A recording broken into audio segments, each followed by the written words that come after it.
Salut les amis, donc voilà la suite. Donc j'ai commencé à enlever le plancher comme vous pouvez le voir. Alors à ma grande surprise, en fait apparemment il n'y a pas de varangue. Donc il y a deux renforts. Voilà, ici. Bon, je pense que c'est des tubes PVC qui ont été montés et entourés de mat de verre et de résine pour faire un renfort bien sûr de fond de coque. Mais apparemment il n'y a pas de varangue. Je vais voir plus haut, mais bon. Alors ici, par contre, là, il y a des tasseaux assez larges, dans les 20-25 mm d'épaisseur, qui traversent la coque en largeur. Voilà. Et qui sont, ils sont montés sous contrainte, ils sont bombés. Et puis en fait tout le reste, c'est simplement injecté de mousse. Alors c'est pas simple à enlever. Bon, j'ai enlevé 30 litres d'eau. J'ai enlevé 30 litres d'eau à la pompe, il en reste. Donc bon, il y a moins lourd que prévu. Mais enfin le contreplaqué trempé, ça pèse un poids. Et la mousse. Alors la mousse grosso modo elle est imbibée sur la moitié. Et contrairement à ce qu'on pourrait croire, c'est pas le fond qui est mouillé, c'est le haut. C'est-à-dire que sur ouais, on va dire jusque là, sur 10 cm sous le plancher, la mousse est pleine de flotte. Et les bords aussi. En fait, tout ce qui n'est pas épais, c'est imbibé. Par contre, dans le fond, ici, là, la mousse est pratiquement sèche. Bon, ça n'empêche que l'eau circulait quand même sous la mousse. Alors, au niveau des rebords, ici, j'ai bien sculpté, il n'y a aucune fissure, il n'y a pas de fuite, c'est bien monté. Donc, je continue à enlever la mousse et le plancher. Alors c'est pas évident. Là j'y vais à la scie circulaire. Donc la scie circulaire ça va pas mal, mais elle passe pas partout. Et c'est bien ça le problème. Donc les bordures, je vais les faire sûrement à la meuleuse d'angle. Mais couper du bois avec une meuleuse, c'est pas évident du tout. Je vais voir. Et puis alors pour la mousse, je me suis bien embêté au début avec des burins, avec des spatules, avec tout un tas de trucs. Puis en fin de compte, il faut y aller carrément à la pelle. Voilà. Donc j'ai affûté la pelle.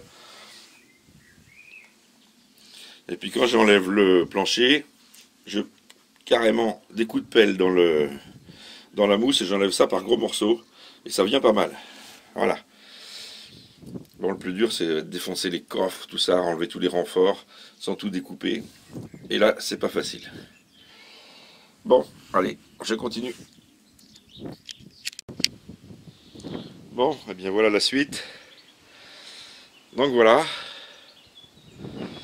j'ai fini, presque, de dégarnir le pont. Je vais monter à l'intérieur, vous allez voir, j'ai fait des erreurs. Donc voilà. Donc en fait, il n'y a aucune varangue. Il s'agit bien de deux renforts dans le fond. Voilà. Et puis le plancher et de la mousse, c'est tout. Aucun autre renfort. Alors le plancher fait 9 mm exactement. Contreplaqué de 9 mm stratifié avec 3 couches. Voilà comment c'est monté d'origine.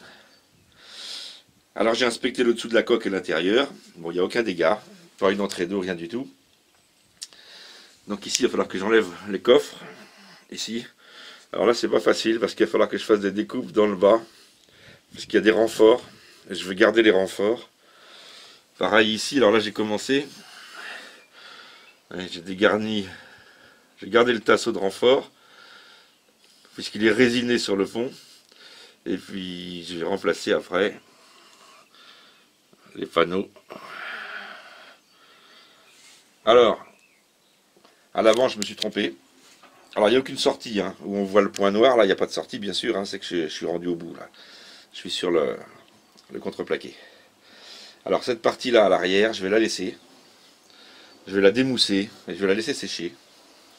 Et je vais la remousser propre. Voilà. Sur l'avant. Et c'est là que j'ai fait une bêtise. Je pensais que le plancher s'arrêtait sur la face avant ici. En fait non, il continue. Il continue à l'intérieur du bateau. Donc il continue sous ce renfort là. Et là, il continue de chaque côté, ici et ici, il continue. Donc en fait, le joint qui était ici servait quasiment à rien. Ça ne pouvait pas passer. Donc ça continue sur l'intérieur. Voilà, ici, là. Ici, ça continue jusqu'au bout. Et pareil de l'autre côté. Voilà. Donc en fait, là, derrière les vitres, là on le voit, on distingue, j'ai le trou du pied de table. Donc là, ça va être la même opération, parce que là, ça va pas être long. Je vais découper un rectangle, en fait, un grand rectangle, en plein milieu. Je vais retirer la mousse imbibée de flotte. Je vais refaire un panneau pour boucher, et je remplirai avec de la mousse. Voilà, puisque là, il n'y a aucun renfort non plus. On le voit ici. Vous voyez, il y a très peu de hauteur en plus. Il y a juste ça, entre le plancher et le fond de coque. Donc je vais virer cette mousse et je vais mettre un contreplaqué neuf à l'intérieur. Bon, ce sera plus facile que l'extérieur. Voilà. Bon, il me reste à peaufiner, bien sûr, toutes les bordures là que je vais meuler. Mais bon, voilà, j'avais plus assez de disques. Je viens d'en commander. Je viens de les recevoir ce matin. Donc il n'y a pas de souci. Je vais pouvoir meuler tout ça. Alors, honnêtement, j'aurai les sous. On voit la place qu'il y a de perdu sous le pont. Eh ben, j'aurai les sous. Je ferai faire un réservoir en inox, réservoir d'essence de 120 litres. Il irait parfaitement en plein milieu là. Ça serait super. Malheureusement, faire un réservoir en inox, ça va me coûter la peau des fesses. Donc, bah, tant pis, je vais remonter sans. Donc le réservoir se trouvera sur le plancher de ce côté-là, normalement. Par contre, il y a quand même de la hauteur. Alors là, je vais sûrement faire un coffre ici. Un coffre qui va me permettre de mettre les batteries. Vu que je vais en avoir 2 ou 3 pour les accessoires et le frigo principalement. Je pense que je vais faire un coffre ici, ça fera un point, le point le plus bas quoi. Donc je pense faire un renfort, c'est-à-dire résiner une planche en contreplaqué bien sûr, en travers comme ça. Donc fixer ici, résine bien sûr, et cette planche elle va continuer comme ça tout le long jusqu'à l'arrière du bateau pour faire un renfort. Sous cette planche, je vais mettre de la mousse. Partout dessous, je vais injecter de la mousse. Et elle sera bien sûr recouverte de enfin des deux côtés, des deux faces, elle sera recouverte de résine et de fibres. Et après, je ferai mon coffre. Je rajouterai sûrement quelques varangues en travers et puis quelques tasseaux comme il y avait. Là, il y en avait seulement 3. Alors, je les ai notés sur le bas. Là, vous voyez, il y en avait un là avec la largeur. Là, il y en avait un autre, moins large et plus près. Ici, il y a un grand trou où il n'y avait rien. Pourquoi? J'en sais rien.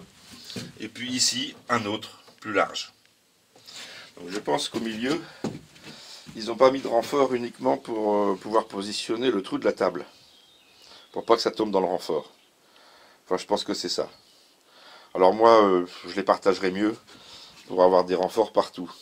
Sur les côtés extérieurs, donc droite et gauche, c'est-à-dire entre la bordure de la coque et le renfort, côté droit, et côté gauche pareil, entre là et le renfort, ça sera rempli de mousse.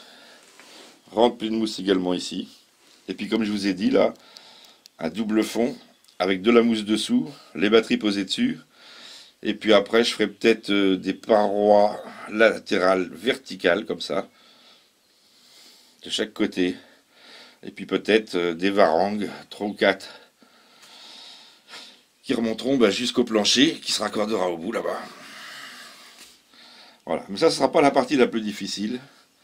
Vraiment la partie chiante, hein, je vais le dire, hein, c'est d'enlever le plancher et la mousse. Alors ça, c'est quelque chose, j'ai pas fini, hein, parce que je peux vous dire que là, c'est dur, c'est difficile à faire, hein. Les recoins, les ceci, les cela, avec l'outillage que j'ai juste une petite meuleuse à main. J'ai essayé au disque diamant un peu tout, ça va pas mal, mais dans le bois, ça va pas. Je bouffe une quantité de disques ordinaires dans le bois. En plus, ils fondent comme du beurre au soleil. Et puis enlever toute la mousse, c'est quelque chose, hein. Je vais vous montrer le tas que ça fait, c'est impressionnant. Alors quant au poids que j'ai embarqué avec la flotte, c'est pas tant que ça. J'estime le poids supplémentaire, on va dire, ouais, le poids supplémentaire à entre 100 et 150 kg. Alors, à savoir qu'il n'y avait aucune fuite sur ce bateau. Au niveau du plancher, tout était parfait. Aussi bien à l'intérieur qu'à l'extérieur. Les deux ou quelques entrées d'eau qu'il y avait, c'était les deux pieds de table. Et sur le plancher, que vous avez là, vous aviez des petits bouchons. Prévus sûrement pour... bon, qui ont peut-être été prévus pour injecter la mousse, mais pas que, parce que j'ai retrouvé dans les panneaux, sur le sol, des trous plus gros, des trous de 50. Et là, ils ont injecté la mousse par ces gros trous-là. Par contre, je pense que quand ça chauffe, forcément, l'air qui est à l'intérieur de ce caisson, comme il est étanche, se dilate. Et pour éviter de bomber le plancher ou gonfler la coque, il y avait des trous d'aération. Alors, ces trous d'aération, ils sont bouchés avec des bouchons. Voilà, des petits bouchons dans ce genre-là, là. Petits bouchons blancs, là, voilà.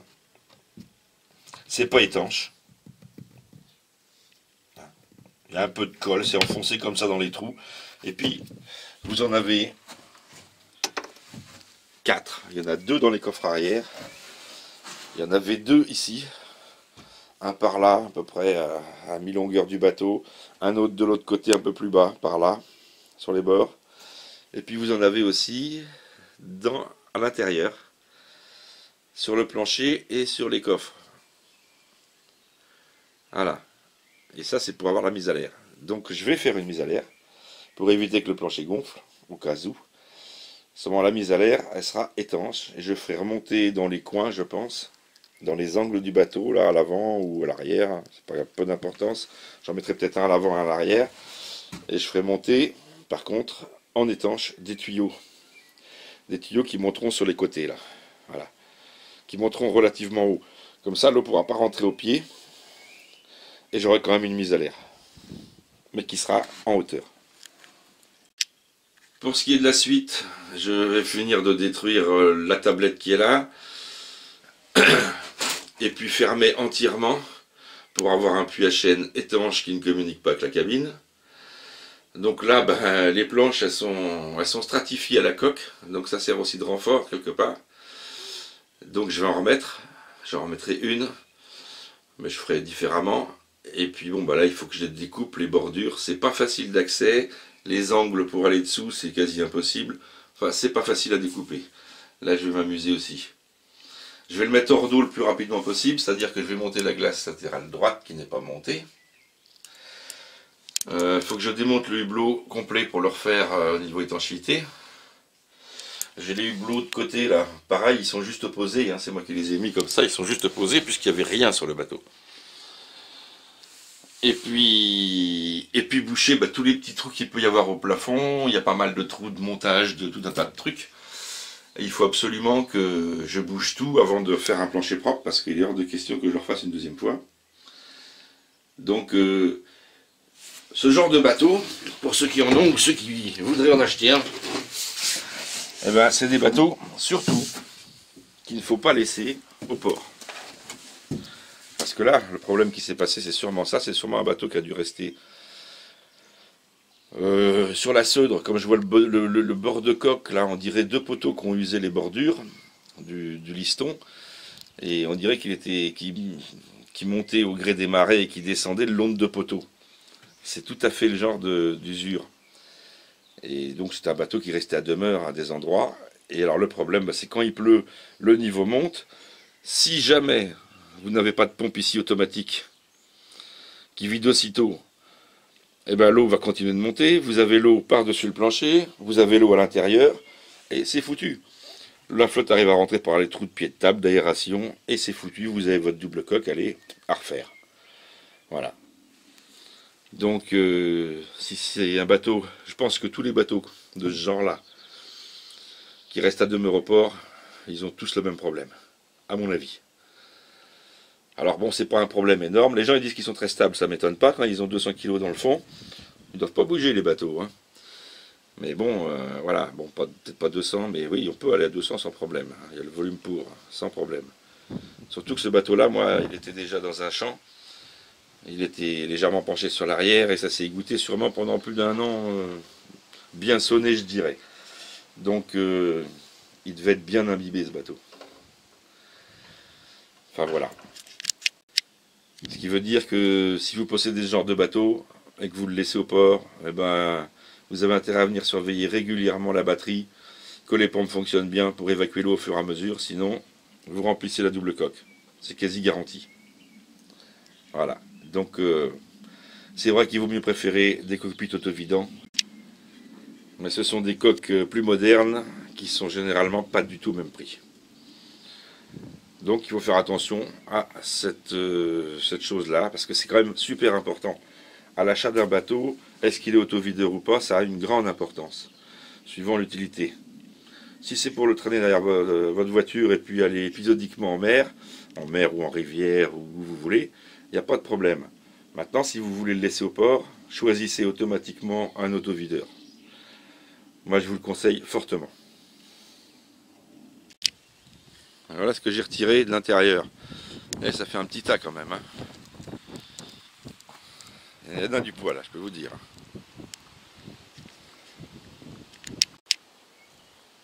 Voilà. Mon beau plancher. Je viens de trier un petit peu d'accastillage. Donc ça c'est les tours de hublot. Avec tout un tas de cales, je sais pas trop ce que c'est.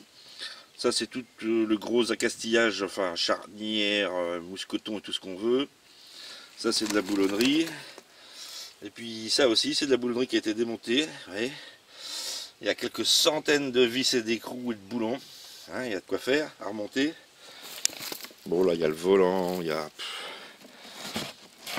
pas mort. Après il y a tous les... Après j'ai stocké toutes les planches intérieures, des placards, les vaigrages intérieurs, les contreplaqués fins 5 mm. Le réservoir qui est ici, derrière la baie vitrée là. Voilà un réservoir. Enfin j'en ai une cargaison. Voilà, bah sur ce, à plus.